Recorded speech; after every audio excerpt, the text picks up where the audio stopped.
Hear me? Okay. Yes. Thank you.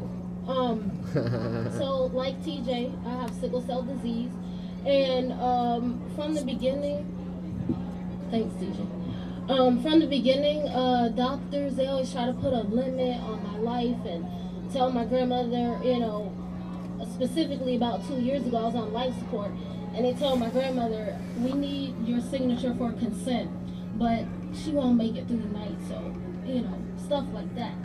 And when people think of illness, they usually automatically go to the physical aspect, but with many other diseases, sickle cell included, it affects so many facets of your life, if not every sector.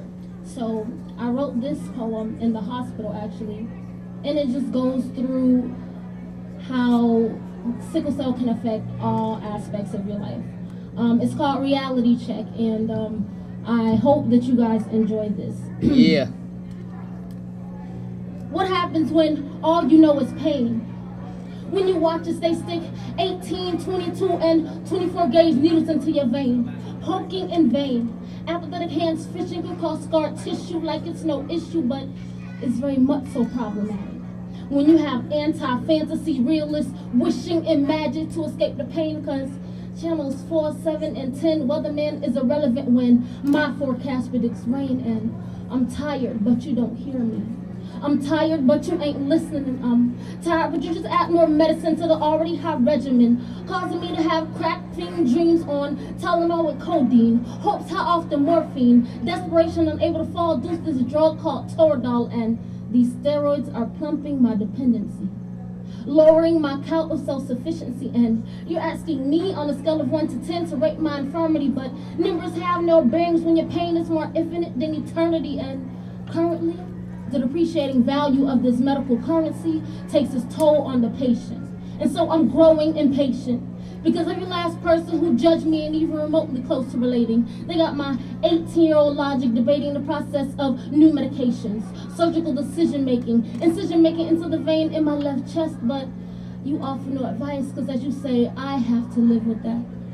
Live with the scalpel cutting 3 inches deep into my reality, a port being placed into my heart, the gut-wrenching stitching of the wound, the flushing of it every 30 days, but it'll flush like your support, equivalent to the sturdiness of Louisiana's levee. So this burden I carry, and I'm starting to wonder if the reason you say you care is for the same reason that Bush falsely consoled the U.S., just because it sounded nice. And so I sit and I think.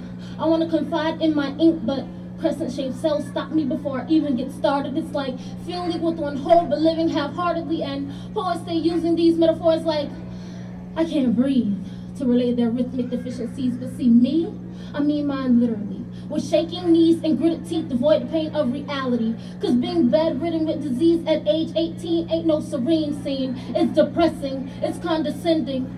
Ultimately, it's a hindrance, to the point where I look up at heaven's floor and pray for time to be reversed, so I won't even be born instead of living with this curse. Cause since birth I've been cursed with this curse that just hurt. Standing still, staying stagnant, waiting for a movement in the right direction, but moving opposite at the sight of my reflection, cause it's reflecting the ugly on the inside, the DNA that I can't hide. Sickle cells hardening and clotting in vessels that wrestle for the oxygen they deserve. The peace that I need is crippling pain strong enough to bring a grown man to his knees, and it hurts.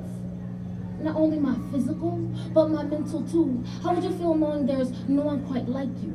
To be on the outside looking in at you, and seeing time fling before your jaundiced eyes as everyone by your side ends up passing by, and I sit and watch other people's success as I try my best but still fail. It's like being blind in life, but I still can't read Braille. Like living on earth but feeling like it's hell. Like putting my ambitions up for sale. This disease, my high is bitter.